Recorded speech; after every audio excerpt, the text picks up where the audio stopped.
राम राम जी। सभी भाई बहनों को राम राम। मैं हूं बबर रामदास और आप देख रहे हैं स्लो जिंदगी। एक बड़ा ज्वलंत विषय है समाज के लिए, दहेज। मैं हमेशा से दहेज का बहुत सख्त विरोधी रहा हूं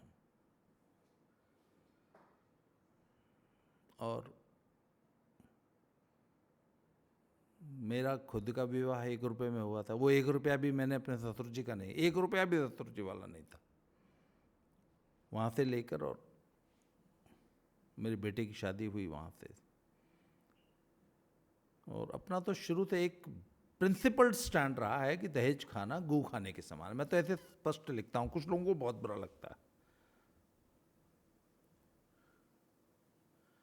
मैं शुरू से बहुत बागी किस्म का सोच रखता हूं।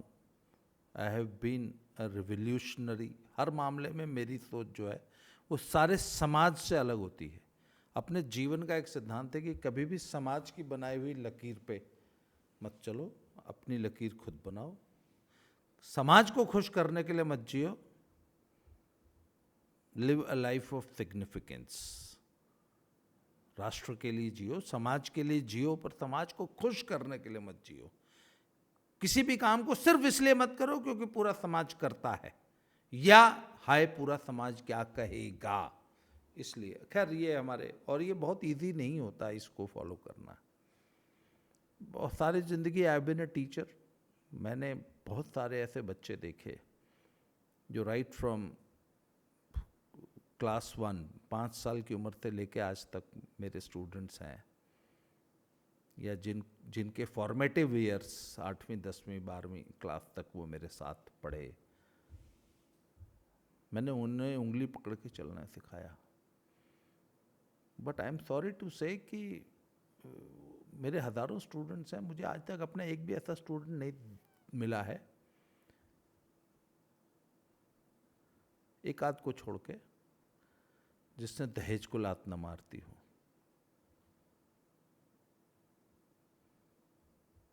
दहेज के बारे में लोगों की सोच ये रहती कि यार मुफ्त में मिल रहा है तो ले लो, क्यों मना करते हो, मना क्यों करते हो। हमने अच्छा, एक बहुत बड़ा फेमस जुमला है दहेज लोभियों का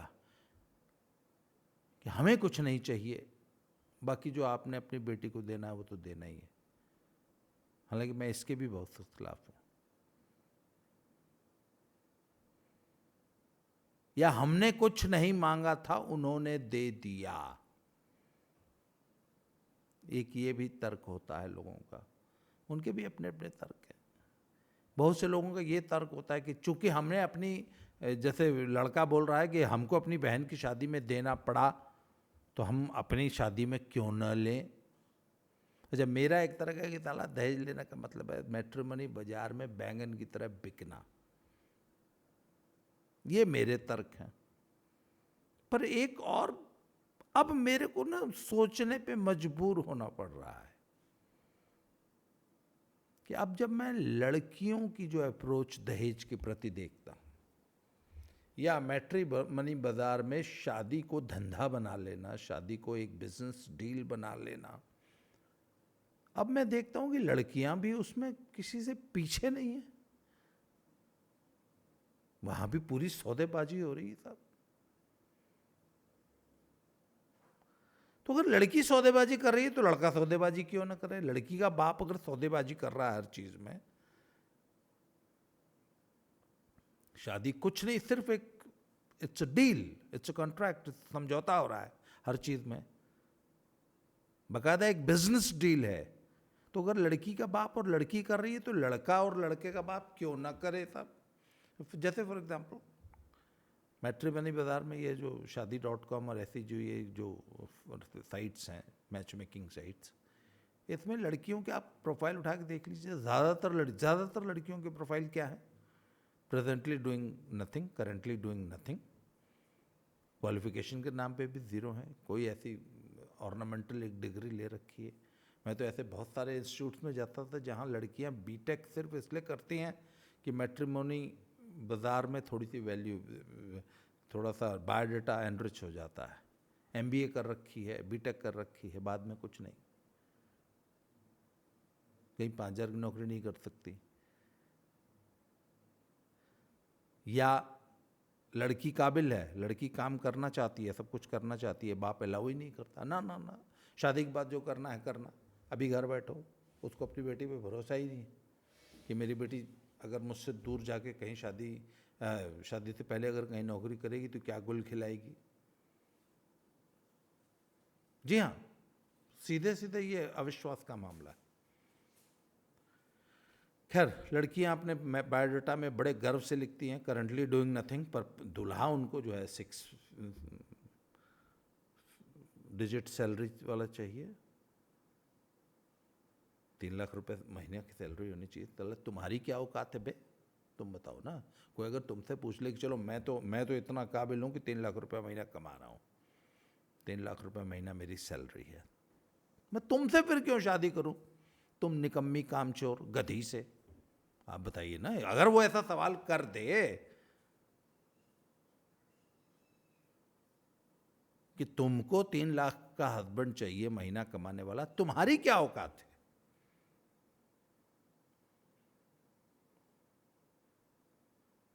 तो इसमें लड़का कहां से गलत है, मुझे आप बताइए। मैं ये दर्शकों से सवाल कर रहा हूं। तो मेरे जैसा दहेज विरोधी आदमी भी ये सोचने को मजबूर हुआ कि लड़की के बाप का जो ये दुराग्रह है, ये लड़की का जो ये दुराग्रह है कि मैं तो सिर्फ 3 लाख वाले से शादी करूंगी, उसका अपना घर भी होना चाहिए शहर में, 3 BHK फ्लैट चाहिए, 2 BHK से काम नहीं चलेगा, गाड़ी भी बड़की चाहिए, दहेज लोलुप कृपया क्षमा करें।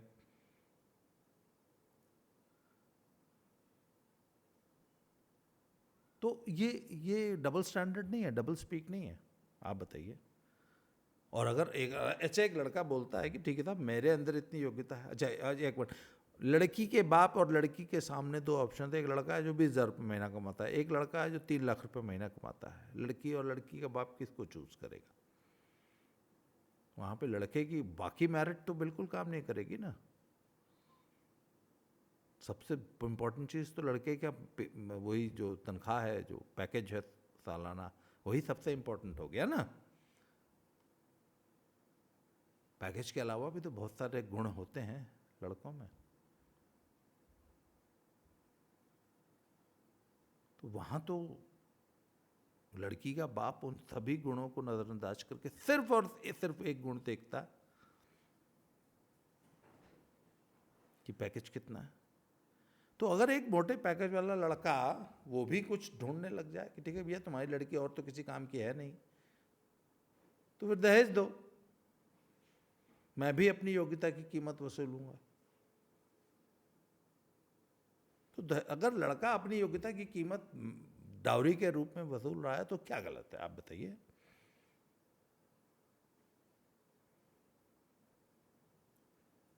और आपको एक बात बताता हूँ, मैं एक ऐसे व्यक्ति को जानता हूँ जिन्होंने वहाँ बम्बई में रह के बहुत अच्छा पैसा कमा लिया था।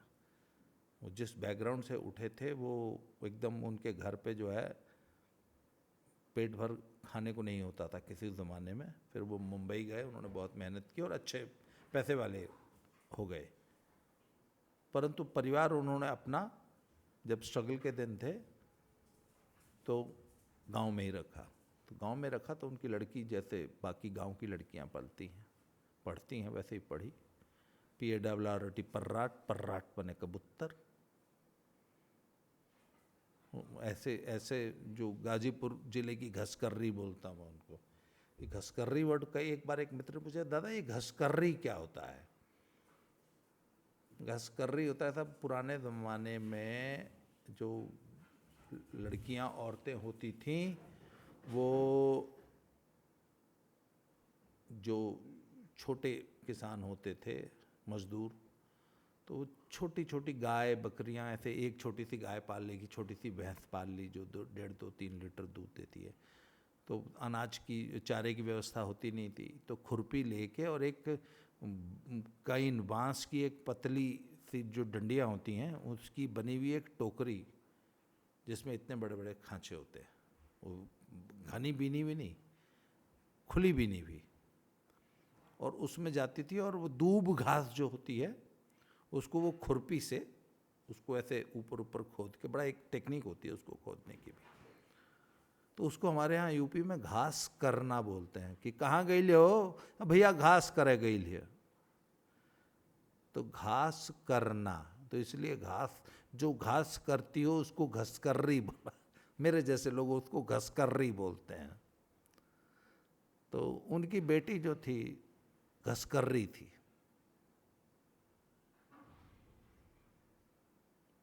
तो अब उसकी जब शादी की उम्र हुई तो आजकल गांव में भी 25, 27, 28 साल की हो जा रही हैं लड़कियां।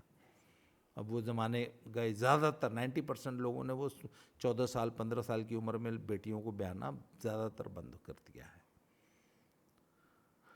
तो सब वो दामाद ढूंढने लगे, तो उन्होंने बोला कि हम अपने लड़की के ब्याह आईएएस से करब। तो तब उन्होंने आईएएस ढूंढना शुरू किया, आईएएस से फिर आईपीएस पे आए, आईपीएस से फिर अल्टीमेटली एक एसडीएम साहब उनको मिल गए और उन्होंने काफ़ी अच्छा, काफ़ी मोटा दहेज दे के अपनी बेटी की शादी की, काफ़ी कैश वैश दिया, बड़ी गाड़ी थी। तो एक दिन मैं ऐसी बात कर रहा था, मैंने कहा यार वो एसडीएम का बौद्धिक स्तर क्या रहा होगा, हालांकि उसने कंपटीशन से पास किया है, पीसीएस क्लियर किया है, तभी तो एसडीएम बना है ना, और उसमें भी मेरिट में आया होगा। जो मेरिट में आते हैं वो डिप्टी एसपी और एसडीएम बनते हैं, बाकी तो तहसीलदार और नायब तहसीलदार और इस टाइप की पोस्टों पे पीसीएस अधिकारी लगते हैं। तो मैंने कहा एक आदमी जो एसडीएम भर्ती हुआ है यार, उसका बौद्धिक स्तर क्या है कि उसने घसकर्री से शादी कर ली। इसी तरह और मैं व्यक्ति को जानता हूं जो निपट एकदम अंगूठा छाप है, और उनकी शादी दिल्ली की एक अच्छी लेडी श्री राम कॉलेज की पढ़ी हुई स्टूडेंट से हुई है,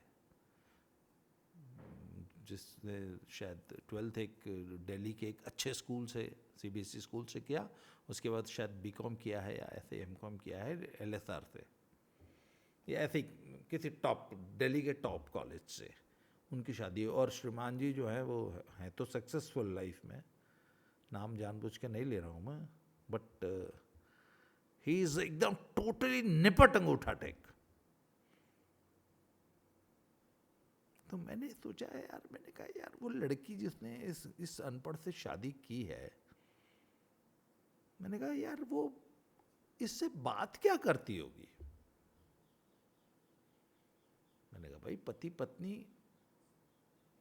के जीवन में शादी के शुरुआती दिनों में सेक्स तो एक आध घंटे का ही इशू है ना, आधा घंटा 1 घंटा सारा दिन में चुम्मा चाटी, मैंने बाकी 23 घंटा आदमी तो बात करता है, साहचर्य जिसको बोला जाता है। तो मैंने कहा एलएसआर की पढ़ी हुई वो लड़की दिल्ली की उस हरियाणा के उस निपट अनपढ़ से क्या बात क्या करती होगी यार। तो ये आप बताइए, इस शादी को आप सौदेबाजी कहेंगे कि नहीं कहेंगे? क्या सोच के वो शादी की गई होगी? क्या ये सौदा नहीं था? अच्छा लड़की भी ऐसी थी, कोई ऐसी कोई बदसूरत नहीं है, she is very good looking, और दूसरी बात है किसी गरीब घर की भी नहीं है। His father is a big shot.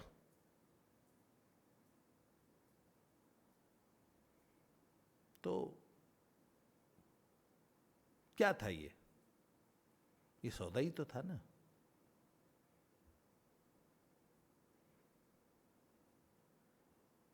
अच्छा वापस आते हैं मूल विषय पे। तो दहेज के रूप में अगर लड़का जो सक्सेसफुल है वो अगर मोटा दहेज ले रहा है तो कहाँ से गलत है? अच्छा लड़कियों ने जो ये, जैसे हरियाणा में अभी एक बहुत बड़ा इशू चलता है कि साहब हज़ारों लाखों लड़के ऐसे हैं जिनकी शादी की उम्र बीत गई, उनकी शादियां नहीं हो रही, उनको रांडे बोलते हैं। तो मुझे ये बताइए कि लड़कियां इतनी ज़्यादा चूजी हो गई हैं, इतने डिमांडिंग हो गई हैं, उनकी ऐसी ऐसी डिमांड्स हो गई हैं,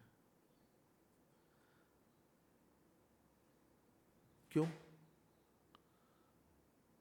अच्छा, ऐसी बात नहीं है कि लड़कियों के अपने भाई नहीं हैं, वो अपने हस्बैंड में तो 1000 क्वालिटीज़ ढूंढ रही हैं, उनकी 1000 शर्तें हैं। इतनी ज़मीन होनी चाहिए, सरकारी नौकरी होनी चाहिए, शहर में 3 BHK फ्लैट होना चाहिए, सब कुछ होना चाहिए, गांव में नहीं रहूँगी, सास ससुर के साथ नहीं रहूँगी, देवर देवरानी छोटे अगर हैं, भाई बहन हैं लड़के के, उनसे कोई रिलेशन नहीं रखूँगी, उनकी शादियों की कोई जिम्मेवारी नहीं उठाऊँगी, परिवार की कोई जिम्मेवारी नहीं उठाऊँगी।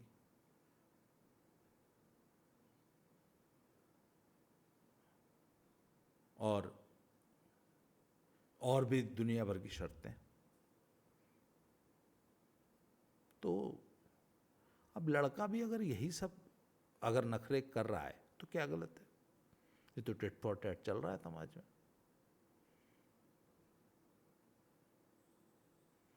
तो हमारे टाइम की लड़कियां इतनी चूती नहीं थी, या लड़के भी इतने चूती नहीं थे।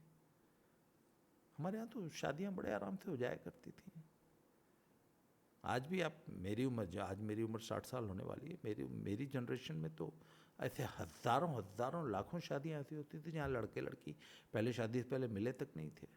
हमारे यहाँ तो बहुत रेयर होती थी लव मैरिजेस हमारे ज़माने में। हमारे यहाँ ऐसा नहीं होता था कि हर लड़की के 1 दर्जन बॉयफ्रेंड्स हों। बड़ी मुश्किल से किसी बहुत भाग्यशाली लड़के की गर्लफ्रेंड हुआ करती थी, 1000 में 1। नहीं तो 1000 में 999 लोगों को जीवन में पहली बार स्त्री का सुख, स्त्री देह का सुख शादी के बाद ही नसीब होता था, शादी से पहले कुछ नहीं। 1990 तक की ये बात बता रहा हूँ आपको। तो लड़के और लड़कियों ने अपना जो सोच बदली है ना पिछले 30 सालों में, और शादी को असल व्यापार बनाया है अब लोगों ने। मेरे पपीज जो हैं वो परेशान हो रहे हैं और वो कहते हैं कि उठ के दरवाज़ा खोलो। उन्होंने सिग्नल देना शुरू कर दिया कि दादा बहुत लंबी हो गई वीडियो, अब बंद करो। तो सब ये बात है ना, ये सोचने वाली बात है। ये समाज को सोचना चाहिए, पेरेंट्स को सोचना चाहिए, लड़के लड़कियों को सोचना चाहिए कि ताली एक हाथ से नहीं बजती है। आज जो मैरिटल डिस्कॉर्ड्स ज़्यादा पैदा हो रहे हैं क्योंकि हमने बहुत ज़्यादा अपेक्षाएं लाद दी हैं अपने मैरिटल लाइफ से, अपने परिवार से, इसलिए ये सारी समस्याएं पैदा हो रही हैं। और इस पे आपको नए सिरे से विचार करना होगा इन सारे मुद्दों पे। शादी को असल सौदा, और शादी के बाद, आज जो शादी के बाद जो ये शादी के 15 दिन बाद पता लगा लड़की चली गई और अब 5 करोड़ की एलिमनी मांग रही है, ये भी एक बहुत बड़ा इशू है। और ये लड़कियों ने इसको बिजनेस बना लिया है, धंधा बना लिया है। ये सब सोचने की बातें हैं, इसको हमको सोचना पड़ेगा। आज के लिए इस वीडियो में इतना है, अगले वीडियो में फिर से बात करते हैं। Thank you very much. जय श्री राम।